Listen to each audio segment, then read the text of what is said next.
ይህ የማቴዎስ መኮንን የቪዲዮ ተከታታይ ትምህርት ነው። በዛሬው ዕለት አንድ ለየት ያለ ርዕስን ይዤ ለመቅረብ ሞክሬያለሁ። እንግዲህ ከዚህ ቀደም ባስተላለፍኳቸው ቪዲዮዎች ላይ የአእምሮ ውጥረትን እንዴት ማኔጅ ማድረግ እንችላለን፣ ከዛም ቀደም ብለን በህይወታችን ላይ ከፍተኛ ተጽዕኖን የሚያሳድሩ እንደ መጥፎ ልማዶች፣ ያልተስተካከለ አመጋገብ፣ የአስተሳሰብ ትክክለኛ የሆነ አስተሳሰብን አለመከተል፣ እንግዲህ እነዚህ ነገሮች እንግዲህ በህይወታችን ላይ ከፍተኛ ተጽዕኖ የሚያደርሱ ጉዳዮች እንደነበሩ ባለፉት ቪዲዮዎች ላይ ባጭሩ ለመግለጽ ለማብራራት ሞክሬያለሁ። እንግዲህ በዛሬው ዕለት በዛሬው ርዕሳችን የምናየው እንግዲህ የሁላችንም ትልቅ ጉዳይ ስለሆነው እድሜ ነው። እንግዲህ ሁሉም ሰው ትንሽም ትልቅም ሰው ሁሉም የእድሜ ጉዳይ በሚነሳበት ጊዜ እንግዲህ ይሄ የሁላችንም ትልቅ የትኩረት ጉዳይ ነው። እንግዲህ አንድ ሰው እድሜውን ሲጠየቅ በትክክል ለመግለጽ በጣም ወደኋላ የማለት የመዳዳት ሁኔታዎችን ያሳያል። እንግዲህ ራሱ እድሜ በምንመለከትበት ጊዜ እድሜ ባለሙያዎች በሁለት ነው የሚከፍሉት። የአንድ ሰው እድሜ ሁለት አይነት እድሜ እንዳለው ነው የሚገልጹት።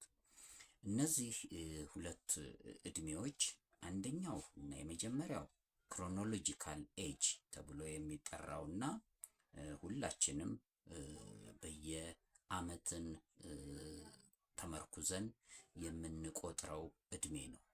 እንግዲህ ይሄ አመትን ተከትሎ ከልጆችም በተወለዱ ጀምሮ እንግዲህ አንደኛ አመት ልደት በዓላቸው፣ ሁለተኛ አመት እያለን እንግዲህ የምናከብርላቸው በዓል እንግዲህ ይሄ አመት ላይ የተመሰረተው እድሜ እሱ ክሮኖሎጂካል ኤጅ ተብሎ ይጠራል ማለት ነው። ሁለተኛውና እዚህ ላይ እኔም በትልቅ ትኩረት ለመግለጽ ለማብራራት የምሞክረው ሁለተኛው አይነት የሰው እድሜ ባዮሎጂካል ኤጅ ተብሎ የሚጠራው ነው።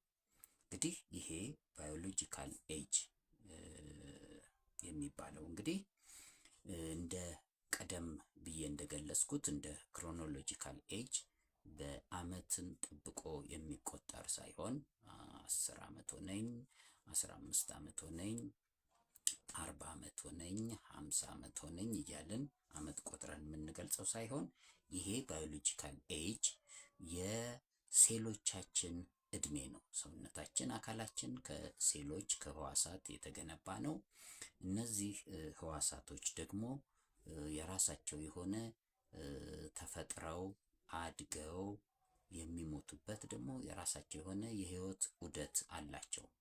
ስለዚህ ይሄ ባዮሎጂካል ኤጅ በሴሎቻችን ሰውነታችን በተገነባባቸው ሴሎች እድሜ ላይ የሚመሰረት ነው። ስለዚህ እንግዲህ እነዚህ ሁለቱ የእድሜ አይነቶች እንግዲህ አንደኛው ባዮሎጂካል ኤጅ በሰውነታችን ውስጥ ባሉት ሴሎች ወይም ህዋሳት ላይ እድሜያቸው ቆይታቸው ላይ የሚመሰረት ሲሆን ሁለተኛው እድሜ ደግሞ በተለምዶ ሁላችንም የምናውቀው ይሄ ክሮኖሎጂካል ኤጅ አመት ቆይተን አመትን ተመርኩዘን የምንቆጥረው ነው።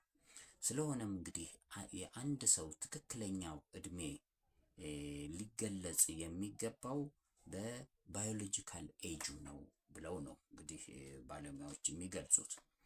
ይሄ ባዮሎጂካል ኤጅ በምን ጉዳዮች ላይ ይመሰረታል በምንልበት ጊዜ ባዮሎጂካል ኤጅ አንዱ እና ዋነኛው የሚመሰረተው በሰውየው የጄኔቲክ ሜካፕ ላይ የሚመረኮዝ ነው። ማለት ይሄ እንግዲህ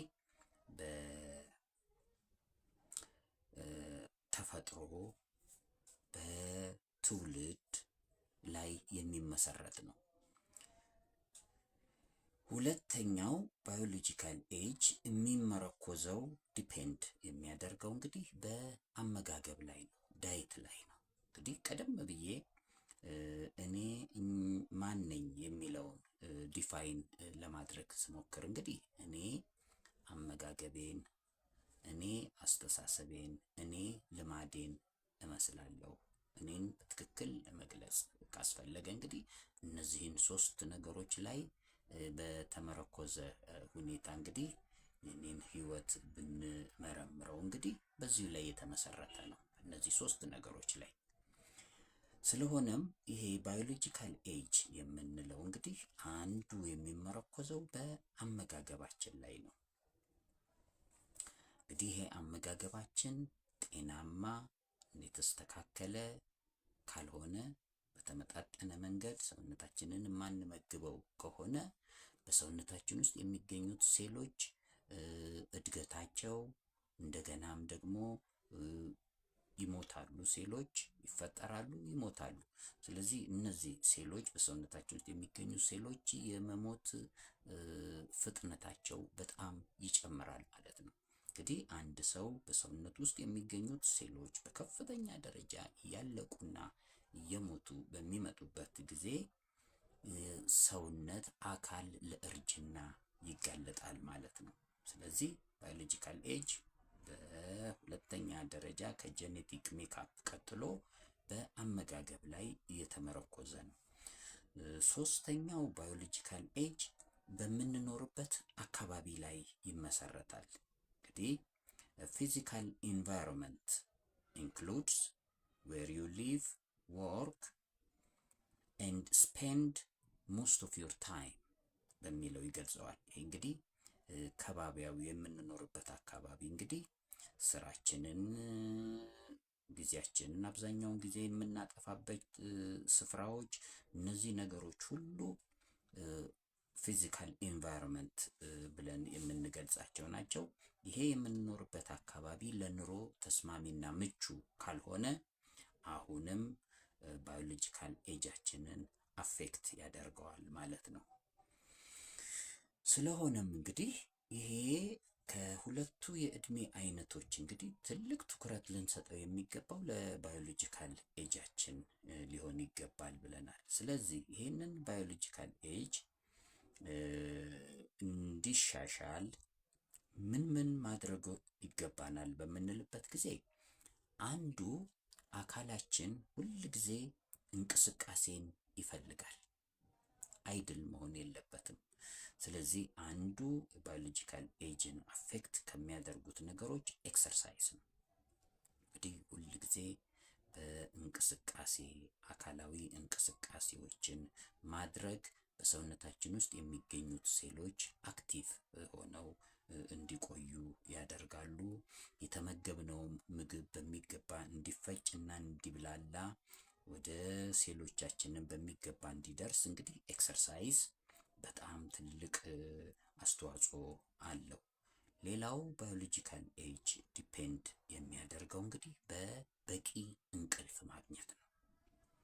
እንግዲህ አንድ ሰው በቂ እንቅልፍ ማግኘት የሚገባውን ባለሙያዎች በሚጠቅሱት መሰረት እንግዲህ ከ6 እስከ 8 ሰዓታት በየዕለቱ አንድ ሰው በቂ እንቅልፍን ካላገኘ አንዱ ትልቁ ጉዳት እንግዲህ በሰውነታችን ውስጥ የሚገኙት ሴሎቻችን ይጎዳሉ።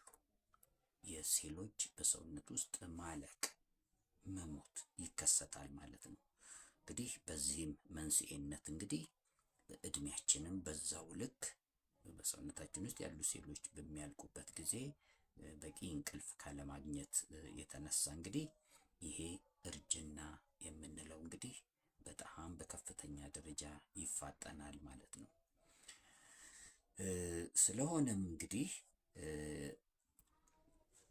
ይህንን ባዮሎጂካል ኤጅ በሚገባ ለመጠበቅ አንደኛ እንግዲህ ባለሙያዎች የሚመክሩት የሚሰጧቸው ምክሮች አሉ። አንዱና የመጀመሪያው ኢት ኒውትሪሺየስ ፉድ፣ እንግዲህ አመጋገባችን የተመጣጠነ እንዲሆን የምንመገባቸው ምግቦች ራሳቸው አይነቶቹም ደግሞ በአልሚ ምግብ የበለጸጉ ምግቦችን ሰውነታችን እንዲያገኝ፣ ሴሎቻችን እንዲያገኝ ማድረግ ይሄም ትልቅ አስተዋጽኦ ይኖረዋል። ቀደም ብዬ እንደገለጽኩት ኢንክሪዝ ፊዚካል ኤክሰርሳይዝ ሌላው ነው። ባዮሎጂካል ኤጃችንን በከፍተኛ ደረጃ ከሚወስኑት ጉዳዮች አንዱ ነው። ሌላው ቀደም ብዬ የገለጽኩት ስትረስ ወይም የአእምሮ ውጥረት በሚል ከዚህ ቀደም ባቀረብኩት ቪዲዮ ላይ እንደጠቀስኩት እንግዲህ ይህንን ስትረስንም መቆጣጠር ነው። ስትረስ ማኔጅመንት እንግዲህ ይህንን የአእምሮ ውጥረት በተለይም ክሮኒክ ስትረስን በሚገባ መቆጣጠር ከቻልን አሁንም በዛው አንጻር ባዮሎጂካል ኤጃችንንም እንጠብቃለን ማለት ነው። ጌት ኳሊቲ ስሊፕ የምንለው እንግዲህ ቀደም ብዬ የገለጽኩት ነው። ስለሆነም እንግዲህ በአጭሩ እድሜን በሚመለከት እንግዲህ በብዙዎቻችን ዘንድ ይሄንን ዓመትን ጠብቀን የምንቆጥረውን ሁኔታን እንግዲህ እዚህ ላይ ጥንቃቄ እይታችንንም ልናስተካክል ይገባል። ትልቁና ወሳኙ ጉዳይ ባዮሎጂካል ኤጃችን ነው፣ የሴሎቻችን እድሜ ነው። ስለሆነም እንግዲህ ይህንን ሁኔታ ሁለቱን በንጽጽር እንግዲህ ለማሳየት ያህል ምናልባት አንዳንድ ሰዎችን እንዲህ ፊዚካሊ ስንመለከታቸው እድሜያቸው በአመት በክሮኖሎጂካል ኤጃቸው 20 ዓመት ሊሆን ይችላል።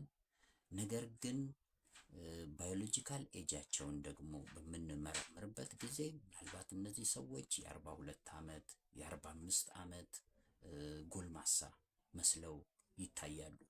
ይሄ ልዩነት እንግዲህ እንዲፈጠር ያደረገው እንግዲህ ባዮሎጂካል ኤጃቸው በጣም ሴሎቻቸው በሰውነታቸው ውስጥ ያሉት ሴሎቻቸው በከፍተኛ ደረጃ እያለቁ እየወደሙ በመሆኑ እንግዲህ እርጅናውም በዛው ልክ ይፋጠናል። በሌላም አንጻር እንግዲህ ምሳሌ ለመጥቀስ ስንሞክር እንግዲህ አንዳንድ ሰዎች ደግሞ እድሜያቸው ክሮኖሎጂካል ኤጃቸው 60፣ 65፣ 70 ዓመት አዛውንቶች ሆነው እያሉ እድሜያቸው ነገር ግን ራሳቸውን ሰውነታቸውን በሚገባ የሚጠብቁ በመሆናቸው ባዮሎጂካል ኤጃቸውን እንግዲህ እነዚህን ሰዎች ስንመለከት የ40 ዓመት የ35 ዓመት ሰው መስለው ይታያሉ። እንግዲህ ይህንን ልዩነት እንዲፈጠር ያደረገው እንግዲህ በዚህ ላይ ቀደም ብዬ እንደገለጽኩት ባዮሎጂካል ኤጅ በአንድ ሰው ህይወትና ኑሮ ላይ ትልቅ አስተዋጽኦ፣ ትልቅ ትኩረት ሊሰጠው የሚገባ ጉዳይ እንደሆነ ነው። ስለሆነም እንግዲህ በዚህ አጭር ቪዲዮዬ ላይ እነዚህን እድሜን በተመለከተ እንግዲህ ያሉንን የተዛባ ያልተስተካከሉ እይታዎቻችንን እንግዲህ ልናተኩርባቸው ይገባል። ትኩረት ለባዮሎጂካል ኤጃችን ልንሰጥ ይገባል እላለሁ። እንግዲህ የዛሬውን ቪዲዮዬን እንግዲህ እዚህ ላይ አጠናቅቃለሁ። በሚቀጥለው ጊዜ በሌላ እንደዚሁ ጠቃሚና አስፈላጊ በሆነ ርዕስ ላይ አጭር ትምህርት ይዤ ለመቅረብ እሞክራለሁ። እዚህ ላይ አበቃለሁ። አመሰግናለሁ።